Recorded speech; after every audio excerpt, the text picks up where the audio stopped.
Hello friends, I am Mukunda Mali sir. I welcome you to my channel BFC English. मित्रांनो BFC English आपल्या YouTube चॅनलवर मी मुकुंदा माळी sir आपलं स्वागत करतो. मित्रांनो आजच्या या व्हिडिओ लेक्चरच्या माध्यमातून आपण इयत्ता 6वी च्या टेक्स्ट बुक मधील lesson number 4.1 the nightingale and the nobleman या लेसनचे पॉइंटर्स अभ्यासणार आहोत.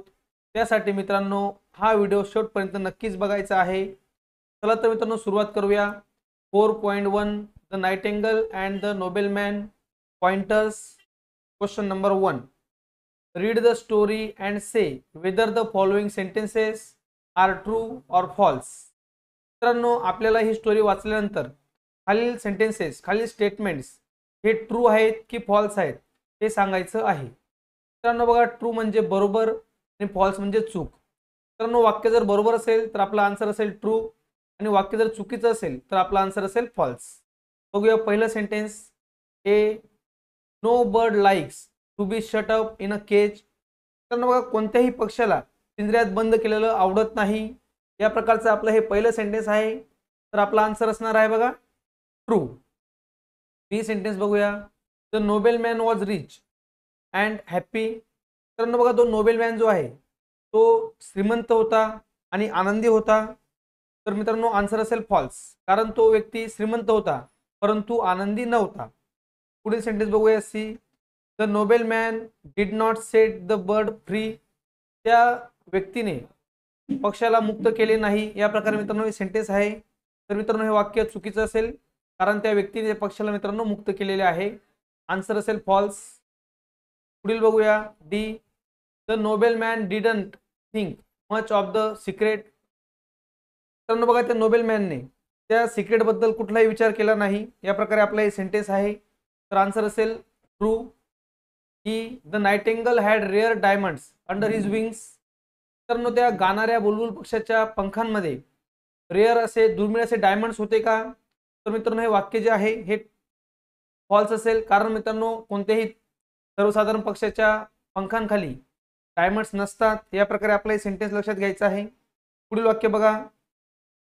The nobleman believed that the nightingale had diamonds. तर मित्रांनो त्या नोबेलमॅनने विश्वास ठेवला त्या पक्ष्यांवर की त्या पक्षाच्या पंखांमध्ये हे डायमंड्स आहेत. तर मित्रांनो हे सेंटेन्स ट्रू आहे. त्या व्यक्तीने त्याच्या शब्दांवर विश्वास ठेवला. पुढचं वाक्य आहे मित्रांनो शेवटचं वाक्य. The nightingale flew away. तो पक्षी नाइटिंगेल पक्षी उडून गेला. तर मित्रांनो हे सेंटेन्स अगदी बरोबर आहे. अशा प्रकारे मित्रांनो आपल्याला आपल्या पॉइंटर्स मधील हा फर्स्ट क्वेश्चन सॉल्व्ह करायचा आहे, ज्यामध्ये आपल्याला ट्रू किंवा फॉल्स हे विचारण्यात आलेले होते. जाऊया मित्रांनो क्वेश्चन नंबर 2 कडे. क्वेश्चन नंबर 2 आहे बघा आपला. Solve the following puzzle. The letters in the pink boxes from the name of the bird in the story. Use the letters given to the right and the letter in the pink box to make words from the story. मित्रांनो बघा आपल्याला या ठिकाणी या पक्षाचं नाव दिलेलं आहे. Nightingale शब्द आपल्याला हा पिंक कलर मध्ये दिलेला आहे आणि मित्रांनो बाजूला असणारे जे ब्ल्यू कलर आहेत त्यामध्ये दिलेले शब्द आपल्याला योग्य चौकटीत भरून आपल्या या स्टोरी मध्ये असणारे जे शब्द आहेत ते बनवायचे आहेत. तर मित्रांनो चला हे शब्द बनवूया. मित्रांनो बघा या प्रकारे आपले शब्द तयार होतील. पहिला शब्द तयार होईल आपला NOW नाऊ. दुसरा शब्द असेल मित्रांनो आपला बर्ड. पुढील शब्द असेल मित्रांनो आपला केज. त्यानंतर असेल आपला ह्यूज. दुसरा शब्द असेल मास्टर. त्यानंतर असेल मित्रांनो reach, under, wings, day, flew आणि मित्रांनो गेव. या प्रकारे आपल्याला हा मित्रांनो जो दिलेला आपला पझल आहे, वर्ड पझल आहे, ते कंप्लीट करायचं असेल. मित्रांनो बघा तुम्ही आपल्या BFC इंग्लिश या यूट्यूब चॅनलवर नवीन असाल तर आपल्या यूट्यूब चॅनलला मित्रांनो सबस्क्राईब करायचं आहे आणि जास्तीत जास्त विद्यार्थी मित्रांपर्यंत शेअर करायचं आहे. ओके फ्रेंड्स, चला जाऊया आपल्या पुढच्या क्वेश्चनकडे. पुढचा मित्रांनो आपला प्रश्न असेल प्रश्न क्रमांक 3. The nightingale gave the nobleman 2 bits of advice. Form groups and discuss each of them. Can you think of a story, event, any experience related to each? Write it down. Try to find similar sayings or proverbs in your mother tongue. मित्रांनो आपल्याला या प्रश्नामध्ये त्या बुलबुल पक्षाने जो उपदेश दिलेला आहे, जे उपदेशाचे 2 भाग सांगितले आहेत, त्या प्रत्येकाशी संबंधित एखादी गोष्ट, एखादी घटना, एखादा आपला अनुभव हा आठवतो का तो लिहायचा आहे। आणि आपल्या मातृभाषेमध्ये म्हणजे मित्रांनो मराठीमध्ये या प्रकारच्या काही म्हणी आपल्याला माहिती आहेत का, त्या आपल्याला या ठिकाणी लिहायच्या आहेत। चला तर मित्रांनो हे जे काही 2 ॲडवाइस दिलेले आहेत ते बघूया। फर्स्ट ॲडवाइस आहे मित्रांनो, never cry over spilt milk. तर बघा झालेल्या गोष्टीबद्दल शोक करू नका, never cry over spilt milk. जर मित्रांनो दूध सांडलं गेलं तर त्याबद्दल रडत बसू नका, या प्रकारे फर्स्ट हे त्या पक्षाची ॲडवाइस आहे। त्यानंतर मित्रांनो नेव्हर ट्रस्ट आयडल वर्ड्स, जे आयडल वर्ड्स असतील त्या शब्दांवर विश्वास ठेवू नका, या प्रकारचे मित्रांनो व्यर्थ शब्दांवर विश्वास ठेवू नका। हे आपलं मित्रांनो दुसरं त्या पक्षाचं ॲडवाइस आहे। चला तर याबद्दल बघूया। फर्स्ट ॲडवाइस मित्रांनो समजून घेऊया, never cry over spilt milk. याचं एक एक्झाम्पल या ठिकाणी आपण घेऊया। A farmer was rearing goats on his farm, he did not take care to build a strong wall around the place in the farm. A couple of stray tigers enters the place at night and killed many of the goats. The farmer woke up, he wept and wept for the loss, but it was of no use to cry over spilt milk. या प्रकारे मित्रांनो एक छोटीशी story, त्या एक event या ठिकाणी आपण हा घेतलेला आहे।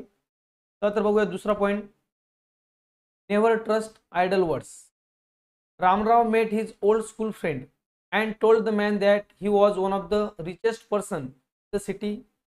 I enjoy every luxury in the world, Ramrao said. The friend was impressed.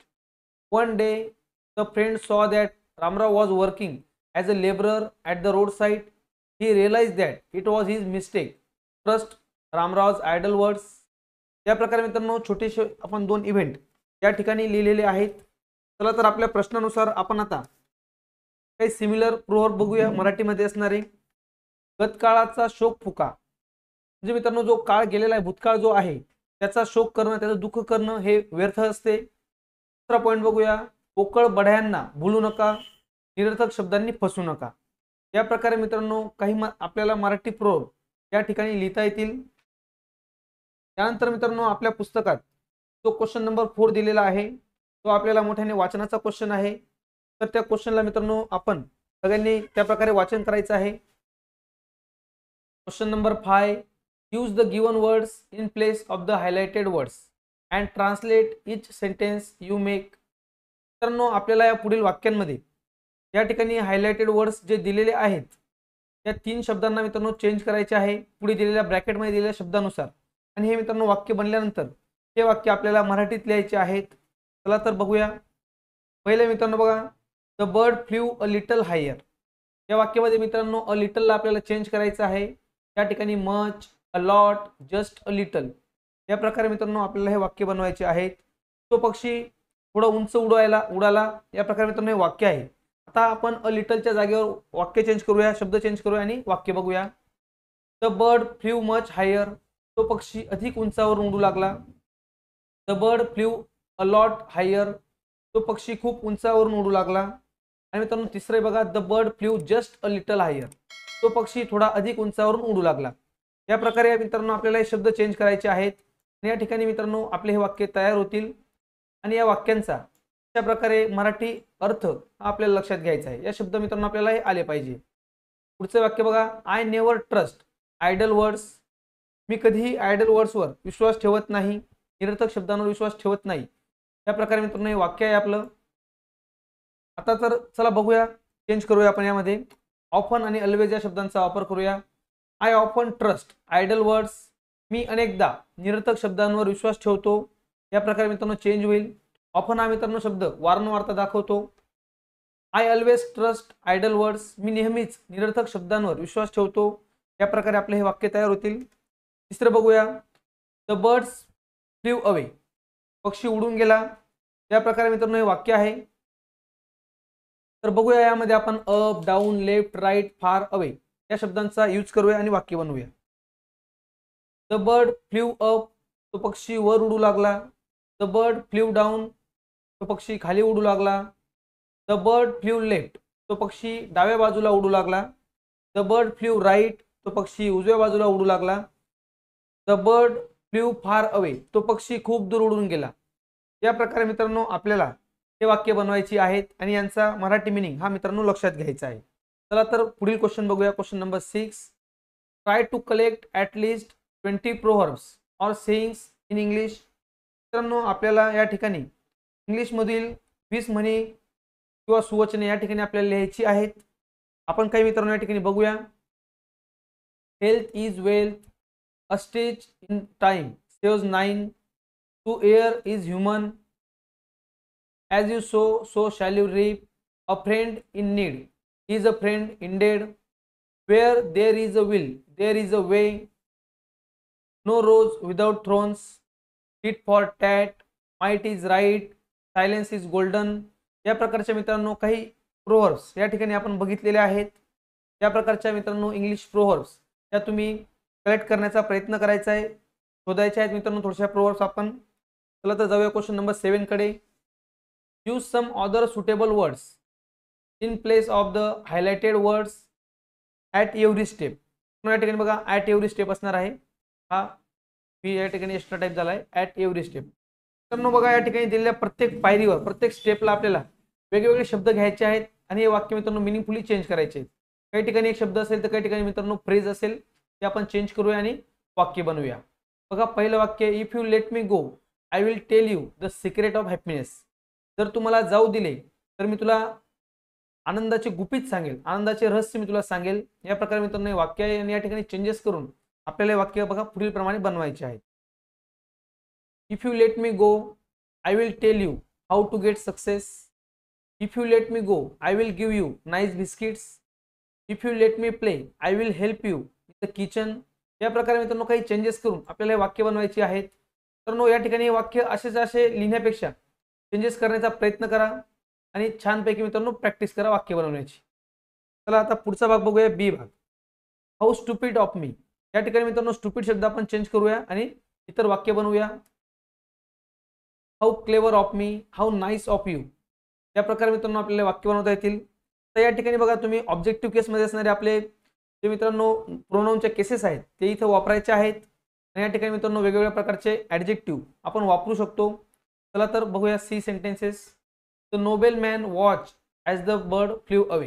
या ठिकाणी मित्रांनो शब्दांमध्ये चेंजेस करून वाक्य बनवूया. चला तर वाक्य बघूया. The noble man watch as the bird flew away. The noble man watch as the bird fluttered away. The nobleman watched as the tiger ran away. The police watched as the thief hurried away. The people enjoyed as the monkey jumped away. The boy looked as the kite flew away. अशा प्रकारे मित्रांनो काही changes करून आपल्याला हे sentence या ठिकाणी तयार करायचे आहेत. चला तर पुढील क्वेश्चन बघूया. Question number 8. What bits of advice do you often get from your family and friends. मित्रांनो कोणत्या प्रकारचे सल्ले ॲडवाइस हे तुम्हाला वारंवार तुमच्या कुटुंबाकडून किंवा मित्रांकडून मिळत असतात ते या ठिकाणी सांगायचे आहेत. Write down 3 of the bits in your mother tongue, translate them in English. मित्रांनो या प्रकारच्या 3 ॲडवाइस या ठिकाणी आपल्याला आधी मराठीत लिहायचे आहेत, त्यानंतर आपल्याला त्यांना इंग्लिशमध्ये मित्रांनो ट्रान्सलेट करण्याचा प्रयत्न करायचा आहे, ट्रान्सलेट करायचे आहेत. चला तर बघूया. निरर्थक कामात वेळ फुकट घालवू नका. तर आपल्याला बऱ्याच वेळेस आपण जर काही छोटे मोठे बिनकामचे कामं करत असू, कमी महत्त्वाची कामं करत असू, तर आपल्याला बऱ्याच वेळेस सांगितलं जातं की निरर्थक कामांमध्ये तुझा वेळ वाया घालवू नको. तर या प्रकारे आपल्याला बऱ्याच वेळेस ॲडवाइस मित्रांनो मिळत असते. Don't waste your time in idle work. थोरांचा मान राखा.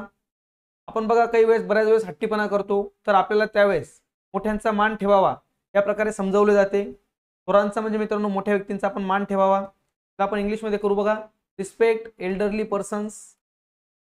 भाज्या खा, तुमच्या आरोग्याकरिता त्या चांगल्या असतात. बऱ्याच वेळेस मित्रांनो आपल्यापैकी बरेच विद्यार्थी ते जेवण करताना बरेच नाटकं करत असतात. ही भाजी नको, ती भाजी नको. एक एक्झाम्पल जर मित्रांनो आपण बघितलं तर शेपू पालकची भाजी बऱ्याच विद्यार्थ्यांना आवडत नाही. त्यावेळेस आपल्याला सांगितलं जातं भाज्या खा, त्या तुमच्या आरोग्याकरिता खूप चांगल्या असतात. तर या प्रकारे हे आपल्याला वारंवार हे ॲडवाइस आपल्याला मिळत असतात. Eat vegetables, they are good for your health. या प्रकारे मित्रांनो या ठिकाणी आपल्याला हे लिहायचं आहे. बघूया question number 9. Note the Plurals. मित्रांनो या ठिकाणी काही शब्द दिले आहेत आणि त्यांचे प्लुरल फॉर्म्स दिलेले आहेत. बघा सिंग्युलर प्लुरलचे आपले मित्रांनो ग्रामरचे आपण व्हिडिओ बनवलेले आहेत. ते तुम्ही आपल्या चॅनलमध्ये इंग्लिश ग्रामरची जी प्लेलिस्ट आहे त्यामध्ये जाऊन मित्रांनो अभ्यासू शकतात. त्यामध्ये बरेच सोपे सोपे पॉईंट्स जे आहेत मित्रांनो ग्रामरचे ते आपण कव्हर केले तुमच्यासाठी चांगल्या प्रकारे ते तुम्हाला समजतील. या ठिकाणी बघा एक मॅन असेल मित्रांनो, आपण मॅन म्हणतो. स्पेलिंगमध्ये बघा याचा मित्रांनो ई होतो, मॅनचा मेन होतो, ही गोष्ट लक्षात घ्या. Nobel man, Nobel main. Woman, women. आणि मित्रांनो चाइल्ड शब्द असेल, चाइल्ड म्हणजे एक बालक आणि चिल्ड्रन म्हणजे अनेक मुले, एक मूल अनेक मुलं. या प्रकारे मित्रांनो चाइल्डचा चिल्ड्रन होतो. हे काही प्लुरल फॉर्म्स आपल्याला या ठिकाणी लक्षात घ्यायचे आहेत. अशा प्रकारे मित्रांनो आपण आजच्या व्हिडिओ लेक्चरच्या माध्यमातून आपल्या इयत्ता 6वीच्या टेक्स्टबुक मधील lesson number 4.1 the nightingale and the noble man या लेसनचे आपले पॉइंटर्स अभ्यासले. म्हणजे मित्रांनो आपले क्वेश्चन्स अँड आन्सर्स ऑल आपण या ठिकाणी अभ्यासलेले आहेत. आय होप फ्रेंड्स तुम्हाला आजचं हे लेक्चर नक्कीच आवडलं असेल. आपल्या व्हिडिओला लाईक करायचंय आणि जास्तीत जास्त विद्यार्थी मित्रांपर्यंत शेअरही करायचंय. तर मित्रांनो भेटूया पुढच्या व्हिडिओमध्ये. Thanks for watching this video friends. All the best. Bye bye.